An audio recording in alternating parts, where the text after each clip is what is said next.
Hello दोस्तों, अस्सलाम वालेकुम। मंजिल एकेडमी यूट्यूब चैनल पे आप सभी का एक बार फिर से बहुत बहुत स्वागत है। मैं आप सभी का मंजिल एकेडमी यूट्यूब चैनल पे इस्तकबाल करता हूँ, स्वागत करता हूँ। साथियों, मंजिल एकेडमी यूट्यूब चैनल आपकी जो मंजिल है, चाहे रीट एग्ज़ाम हो, चाहे सीटेट एग्ज़ाम हो, चाहे किसी भी तरह का एग्ज़ाम हो जिसके अंदर उर्दू लैंग्वेज का अगर पाठ्यक्रम है, तो उस मंजिल तक पहुँचने के लिए हम लगातार प्रयासरत हैं।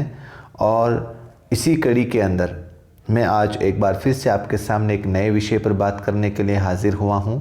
और अगर आप इस चैनल पे पहली बार हैं या वीडियो को पहली बार देख रहे हैं तो बराए मेहरबानी चैनल को ज़रूर सब्सक्राइब करें। और आपसे मुअद्दबाना गुजारिश है कि इससे पहले उर्दू लैंग्वेज के जितने भी टॉपिक मैंने करवाए हैं, आप मेहरबानी करके उन टॉपिक्स को ज़रूर एक बार देखें, ताकि आपको उर्दू लैंग्वेज का जो पाठ्यक्रम है वो बिल्कुल बेसिक से, बिल्कुल शून्य से आप कर पाएँ। तो हमारे उर्दू लैंग्वेज का जो पाठ्यक्रम है उसके अंदर हम जो उर्दू की ग्रामर है, उर्दू कवायद को लेकर क्लासेस चल रही थी। इससे पहले वाली क्लासेस हुई थी हमारी मुज़क्कर और मुअन्नस को लेकर। उसमें मुझे पूरी उम्मीद है कि आपको वो चैप्टर पसंद आया होगा। और आज साथियों हमारी क्लास है मुत्तज़ाद अल्फाज। मुत्तज़ाद अल्फाज। तो बिना देर किए हम आज की क्लास शुरू करते हैं। मुत्तज़ाद अल्फाज यानी कि इसको हिंदी के अंदर कहते हैं हम साथियों विलोम शब्द। विलोम शब्द। और इंग्लिश के अंदर साथियों हम कहते हैं एंटोनिम्स। इंग्लिश के अंदर क्या कहते हैं? एंटोनिम्स। एंटोनिम्स। तो क्या है इसकी थ्योरी और कौन कौन से आपके एग्ज़ाम के पॉइंट ऑफ व्यू से कौन कौन से ऐसे मुत्तज़ाद हैं जिनको हमें याद करना है, तो आप पूरे वीडियो को एक बार ज़रूर देखें। तो शुरू करते हैं। मुत्तज़ाद अल्फाज वो अल्फाज होते हैं जो माने के एतबार से एक दूसरे की ज़िद हैं। एक दूसरे की ज़िद हैं मतलब एक दूसरे की ज़िद मतलब उल्टा हो, विलोम हो। एक दूसरे की एंटोनिम्स हो, विलोम हो, एक दूसरे के ख़िलाफ़ हो, ज़िद हो। मुत्तज़ाद के लग़वी माने ज़िद के होते हैं। मुत्तज़ाद के लग़वी माने क्या हैं? ज़िद होते हैं। यानी ऐसे लफ्ज़ जो एक दूसरे के उल्टे हों। मसलन आग और पानी। आग का उल्टा क्या होता है? पानी। आग की ज़िद क्या है? पानी। जन्नत और दोज़ख, आसान और मुश्किल, आखिर और अव्वल, दोस्त और दुश्मन। यानी कि इन लफ्ज़ों को अगर हम देखें तो ये सारे लफ्ज़ एक दूसरे की ज़िद हैं, एक दूसरे के उल्टे हैं। तो इसको हम क्या बोलेंगे? मुत्तज़ाद बोलेंगे। ये सब वो अल्फाज हैं जो एक दूसरे की ज़िद हैं और दोनों मुत्तज़ाद अल्फाज अलग अलग बोले जाते हैं। यानी कि दोनों के जो लफ्ज़ हैं वो बिल्कुल अलग अलग होंगे। लेकिन उर्दू में ऐसे मुत्तज़ाद अल्फाज भी हैं जो एक साथ बोले जाते हैं, इससे वो और भी पुरअसर हो जाते हैं। यानी कि ऐसे अल्फाज भी हैं जो एक साथ बोले भी जाते हैं और इससे वो और भी पुरअसर हो जाते हैं। ज़बान और बयान में लत्फ़ महसूस होता है। ज़बान और बयान में लुत्फ़ महसूस होता है। ये वो लफ्ज़ हैं जो ज़बान ज़दाम हैं। इनके बोलने से ज़बान के बयान में लुत्फ़ पैदा होता है। ऐसे मुत्तज़ाद अल्फाज मंदरजा जेल हैं। यानी कि कहने का मतलब है यह है साथियों कि उर्दू के अंदर कुछ ऐसे लफ्ज़ भी हैं जो बिल्कुल मिलते जुलते हैं और जिनको लुत्फ़ महसूस होता है, यानी कि आनंद प्राप्त होता है हमें। ऐसे लफ्ज़ भी होते हैं जो बोलने में बिल्कुल जैसे ऐसे लगता है एक जैसे ही हो, लेकिन वो आपस में एक दूसरे की ज़िद होते हैं। जैसे हम देखें मिसाल के तौर पर तो शबो रोज़। शबो रोज़ यानी कि ये बोलने में तो एक जैसे लग रहे हैं, शबो रोज़। इसका मतलब क्या हुआ? दिन और रात। दिन और रात, तो दोनों का तो अर्थ बिल्कुल ही अलग है। दोनों एक दूसरे की ज़िद है। तो कहने का मतलब ये है। और एक और देखें आगे मिसाल हम, आफ़ताब व महताब, शम्स व क़मर, अर्ज़ व समा, अर्श व फ़र्श। इसका मतलब ये सारे हैं ना, जैसे आफ़ताब व महताब और शम्स व क़मर, अर्ज़ व समा, अर्श व फ़र्श। इन सब का मीनिंग देखें तो साथियों, जैसे यहाँ पर शब व रोज़, शब यानी रात, रोज़ यानी दिन। आफ़ताब व महताब, आफ्ताब मतलब होता है सूरज और महताब मतलब होता है चाँद। शम्सो कमर, शम्सो कमर, शम्स यानी सूरज, कमर यानी चाँद। अर्ज़ो समा, अर्ज़ मतलब अर्ज़ करना, समा यानी सुनना। अर्शो फ़र्श, अर्श यानी आसमान, फ़र्श यानी ज़मीन। तो कहने का मतलब मुतज़ाद के माने होते हैं उल्टे या एक दूसरे की ज़िद। ये एक दूसरे की ज़िद ज़रूर हैं, लेकिन उर्दू में ये कुछ ऐसे लफ्ज़ होते हैं जिसमें ये बोलने में एक जैसे होते हैं, लेकिन इनकी जो मीनिंग है, इनका जो माना है वो बिल्कुल उल्टा है। आगे बढ़ते हैं साथियों। ऐसे अल्फाज जो एक दूसरे की ज़िद हों यानी एक दूसरे के उल्टे हों, उनको मुतज़ाद कहते हैं। मसलन एक साथ मिलाकर बोले जाने वाले मुतज़ाद आफ्ताब व महताब, शम्स व कमर, शब व रोज़। इस तरीके से इसका कहने का मतलब ये है कि अगर कोई भी दो लफ्ज़ एक दूसरे के उल्टे हो, एक दूसरे के उल्टे हो, और वो क्या कहलाएंगे? मुतज़ाद कहलाएंगे।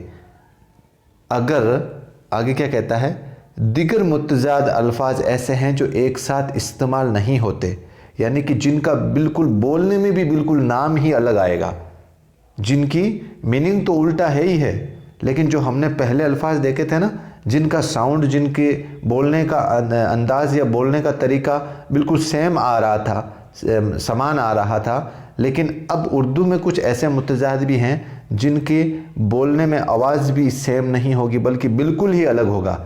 और बिल्कुल ही अलग मतलब उसके ख़िलाफ़ होगा, उसकी ज़िद होगी, तो वो मुतज़ाद होगा। जैसे कुछ मिसालें देखते हैं हम। आग पानी, जन्नत दोज़ख, आमद खर्च, आग पानी, आखिर अव्वल, दोस्त दुश्मन, इनाम सज़ा, अज़्ल अब्द, अज़्ल अब्द। इस तरीके से ये पूछा जाता है साथियों। ये वाले जो मैंने कुछ पीले पेन से ये मार्क लगा रखा ना, ये इम्पोर्टेंट है आपके एग्ज़ाम से। और देखें तो हम आग पानी हो गया, अंधेरा उजाला, आफ्ताब महताब, अपना पराया, आसान मुश्किल। इस तरीके से बिल्कुल इनके आप नाम देखो बिल्कुल अलग हैं भाई, एक दूसरे के नाम बिल्कुल ही अलग हैं। आसान से मुश्किल का कोई लेना देना नहीं है, क्योंकि जैसे हमने इससे पहले वाले कुछ लफ्ज़ पढ़े थे ना, शम्स व कमर, आफ्ताब व महताब, बिल्कुल मिलते जुलते नाम हैं, लेकिन वो असल में एक दूसरे की ज़िद हैं। आगे देखते हैं और कौन कौन से आपके एग्ज़ाम के पॉइंट ऑफ व्यू से इम्पोर्टेंट। इब्तदा, इंतहा, आज़ादी, ग़ुलामी, अमीर, गरीब, बीना नाबीना। मतलब बीना का मतलब जैसे नाबीना का मतलब होता है अंधा, और बीना का मतलब जो अंधा नहीं है। बुलंद पस्त, बुलंद मतलब ऊंचा, पस्त यानी नीचा। बूढ़ा जवान, ऊंचा नीचा। इकरार इनकार, बहादुर बुज़दिल, बद नेक, बद यानी बुरा, नेक माने अच्छा। बेरहम रहमदिल, भारी हल्का, भाई बहन। और देखें साथियों हम, बूढ़ा जवान, भोला चालाक, भाई बहन। पैदाइश मौत, पाक नापाक, पुराना नया, पक्का कच्चा, फूल कांटा। फूल का क्या है साथियों? कांटा। तकदीर तदबीर, तकदीर तदबीर। ताज़ा बासी, थोड़ा बहुत। जाहिल आलिम, जानदार बेजान। ये जानदार बेजान मैंने साथियों इससे पहले वाली क्लास हुई थी ना मुज़क्कर और मुअन्नस को लेकर, जिसमें सजीव और निर्जीव जो बोलते हैं, इसी को बोलते हैं। जानदार को सजीव, बेजान को निर्जीव। और भी देखते हैं साथियों, जैसे जीना मरना, जीत हार, जोश होश, जवानी बुढ़ापा, झूठ सच, चुस्त सुस्त। और दाखिल खारिज, दाना नादान। दाना और नादान ये दोनों इंपॉर्टेंट है साथियों, क्योंकि ये देखो दाखिल माने अंदर करना, खारिज माने बाहर करना। ज़हीन कुंद ज़हीन, ज़हीन का मतलब होशियार, जिसके दिमाग बहुत तेज़ हो। कुंद ज़हीन जो मतलब जिसके दिमाग बहुत कम हो। हलाल हराम, ख़ास आम, खुशबू बदबू, रहम जुल्म, और रहबर रहजन, रहबर और रहजन, रहबर रहजन। और आगे बढ़ते हैं साथियों, रंगीन और बेरंग, ज़रख़ेज़ बंजर। ज़रख़ेज़ मतलब जो जैसे हरा अपन बोलते हैं ना, हरा भरा, ज़रख़ेज़। और बंजर माने सूखा। ज़मीन आसमान, सर्दी गर्मी। सवाल जवाब, सज़ा जज़ा, सज़ा माने सज़ा देना, जज़ा माने बख्श देना। शाह फ़कीर, शरीफ रज़ील, शरीफ का क्या है साथियों, रज़ील। क़दीम जदीद, सही गलत, क़दीम यानी पुराना, जदीद यानी नया। साफ़ मतलब साफ़ सुथरा, गंदा। सग़ीर माने छोटा, कबीर मतलब बड़ा। कमतर बरतर, कमतर मतलब किसी को कम समझना, बरतर मतलब किसी को अधिक समझना। करीब बईद, करीब के माने करीब, बईद के माने दूर। कमाल ज़वाल, ज़ईफ़ माने कमज़ोर, जवान यानी जवान। और ज़ालिम मज़लूम, अर्श फ़र्श, अरब अजम, गुरूब तुलू, खरा खोटा, और खुला और बंद। ये आपस में एक दूसरे की क्या है साथियों, ये आपस में एक दूसरे की ज़िद हैं, आपस में एक दूसरे की ज़िद हैं या मुतज़ाद हैं। इसके अलावा भी आपके एग्ज़ाम के पॉइंट ऑफ व्यू से साथियों बहुत ही इम्पोर्टेंट जो मुतज़ाद हैं मैं वो आपके सामने लेकर आया हूँ। जैसे मान लो कि नरमी का मुतज़ाद क्या हो जाएगा, सख्ती। पहले का क्या हो जाएगा, बाद। पहले का बाद, शुरू का ख़त्म, शुरुआत का इख्तिताम। दोनों का अंतर है साथियों, देखो, शुरू का ख़त्म, शुरू का इख्तिताम, शुरुआत का इख्तिताम। हलाल का हराम, दीन दुनिया, तहरीर का तकरीर, मर्द का जन, आलिम का जाहिल, अक्लमंद का बेवकूफ़, दीन का दुनिया, शाह का फ़कीर, ज़ेर का ज़बर, और नाराज़ का खुश। आसमान का मुतज़ाद ज़मीन, देर का हरम, और इब्तदा का इंतहा। नाराज़ खुश, आसमान ज़मीन, आगाज़ का अंजाम, मशरिक़ का मग़रिब। और देखें हम साथियों, बाहर का ख़िज़ां, बहादुर का डरपोक, शुमाल का जुनूब, गुरूब का तुलू। ये साथियों आप कन्फ्यूज़न देख लेना, शुमाल जुनूब गुरूब तुलू, जैसे अपन है ना लिखते हैं ना इस तरीके से। जैसे मान लो कि आपको मैं ये कन्फ्यूज़न क्लियर करा देता हूँ। जैसे इस तरीके से होता है ना, जैसे ये अपन इस तरीके से चार्ट बनाते हैं, ये होता है उत्तर, ये होता है दक्षिण, ये होता है पूरब, और ये होता है पश्चिम। इस तरीके से जैसे यहाँ पर तुलू मतलब सूरज तुलू कहाँ से होता है, पूरब की तरफ से। सूरज तुलू कहाँ से होता है, पूरब की तरफ से। और गुरूब की तरफ, गुरूब मतलब सूरज गुरूब कहाँ होता है, पश्चिम की तरफ। और शुमाल कहाँ है, इसमें शुमाल होता है उत्तर की तरफ, और जुनूब कहाँ है, दक्षिण की तरफ। याद रह जाएगा साथियों। इसी तरीके से देखें हम तो वफ़ा का जफ़ा, वफ़ा का मुतज़ाद क्या है, जफ़ा। आला का अदना, उल्फ़त का नफ़रत, अर्ज़ का समा, आसानी का मुश्किल, अव्वल का आखिर, उस्ताद का शागिर्द, शुरू का ख़त्म।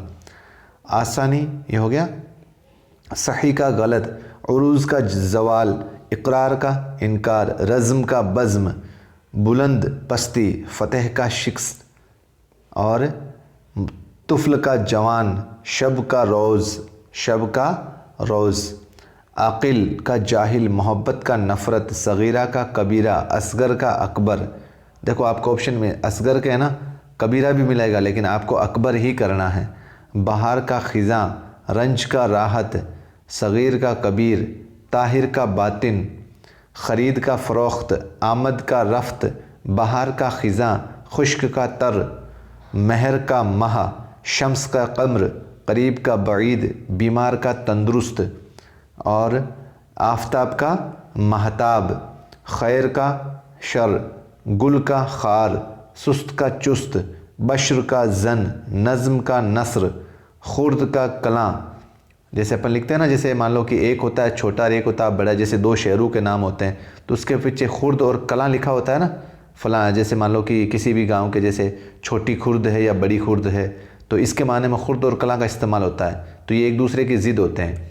शराफत का रज़ालत, हलाल का हराम, तहरीर का तकरीर, शरीफ का रज़ील, अक़लियत का अक्सरियत।